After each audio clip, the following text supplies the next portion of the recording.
Les innovations pédagogiques, ça résulte habituellement de problèmes rencontrés par des profs devant une clientèle difficile ou à risque. Une clientèle qui s'adapte mal, par exemple, aux méthodes d'enseignement traditionnelles et régulières. C'est ce qu'on a connu à Victoriaville. Donc, avant la création du premier SAFER, il y a eu une autre vie, l'atelier de culture avec les élèves du professionnel. Quels moyens on s'est donnés? Bon, on a d'abord regroupé les élèves du professionnel là. On a jumelé les groupes de français et de formation de la personne, d'où l'intégration des matières. Et le regroupement de tous ces groupes-là fait qu'on a pris contrôle de notre grille matière concernant les matières de formation générale. Un autre aspect important, on a commencé l'enseignement par projet, avec des activités gratifiantes qui devaient nécessairement déboucher sur une action. Et on s'est aperçu qu'on pouvait intégrer toutes les matières pour des gars de métier, autour de la récupération, du recyclage. Vous comprendrez que nos activités gratifiantes ont eu un énorme succès, qui ont débouché sur des réalisations assez spectaculaires comme la création de récupération bois franc, la création du premier centre de tri, l'implantation de la collecte sélective dans la région. Les élèves répondaient à cette approche pédagogique-là, l'assiduité au cours, donc on n'avait plus d'abandon. La démotivation, on ne l'avait plus. Là. Les élèves étaient encouragés par ces expériences-là à l'extérieur. C'était énormément gratifiant, puis les résultats étaient là. On a monté le taux de certification à 80 quelques %. Donc, les élèves en étaient reconnaissants, bien sûr. Puis, on a eu un impact incontestable sur notre environnement, dans la région ici. On était des précurseurs à ce niveau-là. Tout ça, à partir d'un programme scolaire. Il faut le faire. Là. Puis, pour faire ça, tantôt, on a mentionné qu'il faut avoir le contrôle de l'horaire. Si moi, je vais aller dans le quartier voisin ici pour dire aux gens, seriez-vous prêts à prendre un bac bleu puis mettre tout ce qui est récupérable, du papier, du carton, plastique, métal, pendant 2-3 semaines pour qu'on fasse une étude? Puis là, je partais avec les élèves frappaient aux portes, des gars de métier, des gars de 15-16 ans, pour dire, voulez-vous participer à l'expérience? Je ne peux pas faire ça pendant une période de 45 minutes puis revenir ici. Mais on contrôlait nos horaires, on partait 2-3 profs avec nos automobiles pour aller convertir, c'est un bien grand mot, mais en tout cas, inviter les gens à changer leur comportement. L'élève, il revient, tu dis, quel cours tu viens de suivre? Tu viens de suivre un cours de formation de la personne, tu viens de développer ta capacité à te présenter, tu viens de faire du français. Et, alors, je te donne une note, moi, 100 et il y en a 32 sur 34 qui ont accepté le bac, puis qui sont prêts à le mettre au chemin, puis vivre l'expérience. Tu as réussi. En revenant, on a déjà la réponse que le jeune attend. Et quand la commission scolaire nous a proposé les élèves en insertion sociale, bien, de l'équipe originale dont on faisait partie, on est 5 enseignants qui avons décidé de travailler avec les élèves en insertion sociale. Et c'est là qu'a commencé l'expérience sous le nom SAFER. On a pris une année au rythme de rencontres, une fois par semaine, pour établir un programme. Toutes les matières de base. Mais dans la conception de l'homme, moi j'avais 4 petits mots qu'on sortait qui reviennent à la conception de l'homme. C'est la naissance, la connaissance, puis la renaissance, puis la reconnaissance. Le pivot même du programme SAFER, si vous voulez, la bougie d'allumage, l'étincelle des fondateurs, c'était ce qu'on appelle la conception de l'homme. Se concevoir, t'aimais bien dire aux élèves, c'est se remettre au monde. OK, tu n'as pas eu le choix de la couleur de tes yeux, mais tu peux choisir d'être ce que tu veux dans la vie. Et ça, tout découlait de là. Les profs sont responsables de l'ensemble de la formation du jeune qui lui est confié. On n'avait jamais vu ça ailleurs. On va s'imposer, ça va nous faciliter la tâche d'être présent tout le temps et que ce soit la formation pour les matières académiques, comme disait Jean-Marc, pour l'usine, mais aussi pour les relations interpersonnelles. L'élève qui ne fonctionne pas bien avec les autres, bien, je vais m'en occuper de ça. On va être au courant de tout ce qui se passe auprès de l'élève. Alors, les profs sont responsables en groupe de la totale formation. Alors pour ça, je ne peux pas être absent de l'usine parce que je vois l'élève, son comportement dans l'usine, est-ce qu'il est le même qu'en classe, pourquoi il est différent, qu'est-ce qu'il n'aime pas là, qu'il aime en classe. Je suis le mieux placé. Alors comme nous, on a dit, on va accepter de donner toute la formation. Mais la tâche globale, c'est ça. La tâche globale, c'est un travail d'équipe. Mais le travail d'équipe, il faut faire attention, ça peut être aussi chacun dans sa petite zone de confort. Nous autres, on allait au-delà du travail d'équipe. C'est-à-dire, on s'imposait d'être polyvalent, de quitter notre zone de confort, de quitter notre spécialité et de toucher à la spécialité des collègues. On s'imposait d'intervertir nos rôles pour bien faire sentir aux élèves, montrer aux élèves la force de l'équipe. Plus tu vas placer un prof dans une situation agréable, plus il va être performant. On monte tous égaux. Tous les profs, là, au début, on arrive chacun et on s'aperçoit que la qualité de l'ensemble des profs augmente parce qu'on s'est échangé, on s'est enrichi.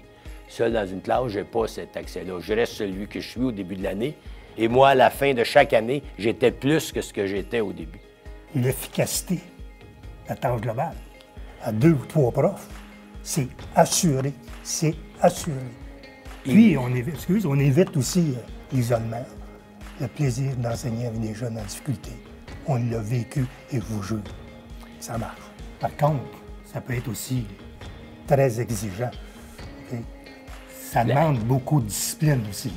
La liberté, il y a un prix pour la liberté. Tu t'engages à être là, tu t'engages à être au service de ton collègue.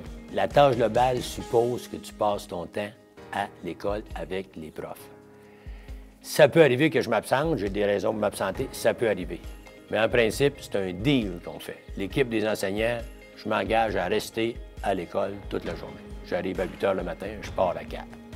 Ah, ben garde, toi, tu pourrais prendre le jeudi après-midi, puis moi, je vais prendre le mercredi après-midi, puis là, non. Je ne sais pas, moi, à quel moment il y a quelque chose qui va survenir, puis que mon aide va être sollicitée, va être demandée, ou que j'aurai besoin de l'aide d'un autre. On s'entend, c'est réglé dès la première journée, on reste ici. Si j'ai à m'absenter, j'ai averti, j'ai en maths cet après-midi, j'ai une force majeure, mais je suis là tout le temps. Et je suis pas tout le temps sur le rond du poil rouge, là. Il y a des périodes que j'ai le temps de lire pour mon plaisir, puis je m'en viens en classe, ça va très bien, il y a un examen qui se déroule, parfait. Je lis pour mon bonheur, pour mon plaisir, je fais mes choses personnelles, mais je les fais sur mon lieu de travail. Quand l'élève entre en classe, il faut qu'il sente qu'il rentre dans un lieu sacré. Un lieu sacré, c'est un lieu qui est réservé à une fonction bien particulière et la classe, c'est réservé à la formation d'un jeune. Okay? Alors, dès qu'il passe la porte, il y a quelqu'un qui va lui dire bonjour en entrant. Ça va être un prof qui va être là, parce qu'on est en classe globale, on est plusieurs. Il va voir des bureaux qui sont en ordre. On se donne l'obligation de les replacer à chaque fin de cours. Quand l'élève entre, les bureaux sont en ordre. S'il regarde sur les murs, il va voir des messages.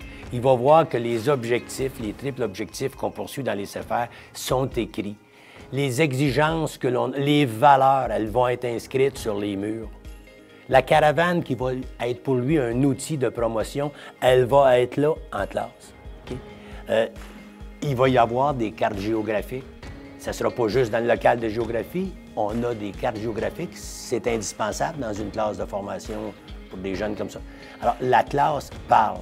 Sa disposition, les objets qu'on y place et l'ordre qu'on y maintient. Moi, j'ai vu que l'élève en classe, son bureau, il était clean, il était propre. C'est moi qui descends dans l'usine, puis qui va travailler, puis je regarde son poste de travail, puis je lui dis, gars, c'est comme en classe. Tes choses sont bien placées sur ta table de travail. Sur ta table de travail dans l'usine, c'est la même chose. La logique ne se pose plus de questions. Le jeune, c'est normal que je sois avec lui, je continue sa formation. Alors, si je manque 50 de cette formation-là en restant simplement en classe puis en confiant à d'autres, il me semble que je suis plus en tâche globale. Puis c'est pas plus exigeant pour le prof ni pour l'élève. C'est plus trouble pour l'élève être en désordre qu'être ordonné. Prends ton où est-ce qu'il est mon cahier? Voyons, il fouille en dessous de son bureau. On passait régulièrement, on le dit. T'avertis une fois, 2 fois, 3 fois. Il prend le moule, puis... Mais si tu es seul, tu peux pas. Mais si t'es deux, prends ton bord, je vais prendre le mien. Ces élèves-là qui sont en difficulté ont besoin de stabilité. Ils n'en veulent pas 50 des formateurs. Ils en veulent rien qu'un. Nous, le formateur, c'est l'équipe. C'est nécessairement les membres de l'équipe qui vont aller dans l'usine et qui vont être en classe. L'entraînement au travail fait partie de la tâche globale. Ma présence en usine fait partie de ma tâche globale. L'usine, quand on dit tâche globale, le programme, il faut faire des mathématiques. Bien, nous, les mathématiques, c'est... J'ai une vanne, là, une remorque qui est au quai. J'entre 22 ballots. Les ballots pèsent tant. La vanne au complet pèse combien? Chaque ballot coûte tant. 22 ballots, ça coûte combien? Là, je vois des multiplications, les tables de calcul. J'en fais des mathématiques. Puis là, je m'en vais livrer ça à telle place, puis ça coûte tant du kilomètre pour aller livrer. Puis ça prend 2 heures, puis le chauffeur, il gagne 22 piastres de l'heure. Juste avec un chargement de ballots dans une vanne, moi, je donne des cours de mathématiques pour toute l'avant-midi. Je vais manquer de temps. Le fait d'avoir notre propre usine a des avantages multiples. Un des premiers, l'usine est à notre portée, on est dedans. J'y vais au moment où je sens que le groupe, ou qu'un groupe de ces élèves-là est prêt à y aller. Alors, je suis sûr qu'il va y aller au bon moment. Et dès que il y a des expériences qui sont vécues en usine, dès que je le veux, que je le désire, vu que je suis en usine, je peux arrêter, revenir, réfléchir, faire une rétroaction. La pratique perdure après 25 ans. On suppose que les CFR répondent encore aux mêmes besoins des élèves. Ce n'est pas une question d'une génération. Les CFR produisent les mêmes effets escomptés et atteignent les mêmes objectifs qu'on s'était fixés au départ. Moi, ce que je pense aussi, le plus grand succès des CFR, l'éclair de génie du programme CFR, puis ça, on le doit au visionnaire Normand Maurice, c'est d'avoir passé par l'école, d'avoir convaincu des jeunes qui pouvaient se transformer eux-mêmes puis transformer la société. Essayez de trouver ça ailleurs. Autant au niveau d'un CFR, autant au niveau d'un réseau, il y a une tâche globale, ça s'adonne, je pense, au réseau. Moi, je vois une équipe qui travaille dans le réseau actuellement, des gens à compétences différentes, mais mariés ensemble, ces compétences-là, fait que le réseau est aussi en santé.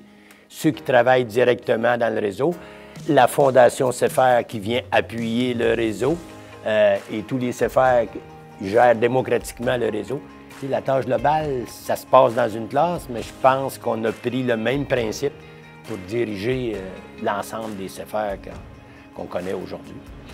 Si les CFR perdurent, ils le doivent au réseau.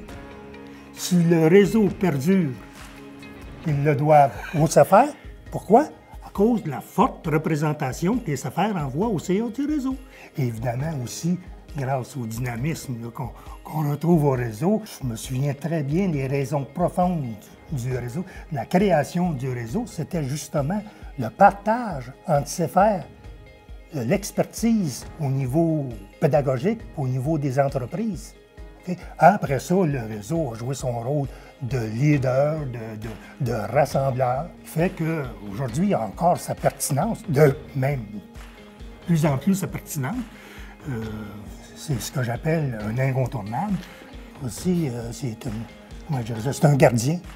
C'est un gardien de la marque CFR, il ne faut pas l'oublier. Okay? Donc, le respect de la démarche, il faut un organisme à un moment donné pour... on parle de 22 CFR, aujourd'hui, une vingtaine de CFR. À un moment donné, ça prend des balises. Et le réseau joue très bien cette fonction-là, d'en arriver à faire respecter la démarche. C'est une façon de les accompagner, les anciens CFR, les nouveaux CFR, pour perdre le cap. Là. Pour qu'une entreprise perdure dans le temps, traverse les années, il ne faut jamais qu'il y ait de relâchement. Quelle que soit la grosseur de l'entreprise, elle n'est pas exempte d'une fermeture, d'une mort à court terme. À court terme. Alors, le CFR, par la certification et par l'accréditation, je pense qu'il maintient un niveau de qualité qui est essentiel pour sa durabilité. Et le CFR et le réseau, c'est une immense entreprise. Entreprise de formation, vous allez me dire, mais c'est une entreprise. Et elle est soumise aux mêmes conditions que n'importe quel gros entrepreneur qui doit maintenir ses critères de qualité. Et ça, il faut que ça se vérifie. Il faut que tout le monde joue son rôle au maximum. S'il y en a un qui relâche, on n'est pas plus fort que le plus faible d'entre nous. Alors, il faut vraiment maintenir pour tout le monde un haut niveau de compétence. Et je pense qu'on est capable de l'obtenir. Et jusqu'à date, on a fait la preuve. Tous les gens qui s'impliquent dans les CFR ont une importance égale. Il est important que tous les joueurs d'une équipe, que tous les membres d'une équipe donnent leur maximum. Et on ne peut pas être à la remorque ou bien se considérer supérieur aux autres. On joue dans la même équipe, on a les mêmes objectifs finaux, alors il faut que chacun donne vraiment son maximum. Et que personne ne se considère moins important qu'un autre, que personne ne se considère plus important qu'un autre. On va gagner ensemble ou, on l'a déjà dit, on peut couler ensemble. Ce n'est pas le cas des CFR. Nous vaincrons puisque nous sommes les meilleurs.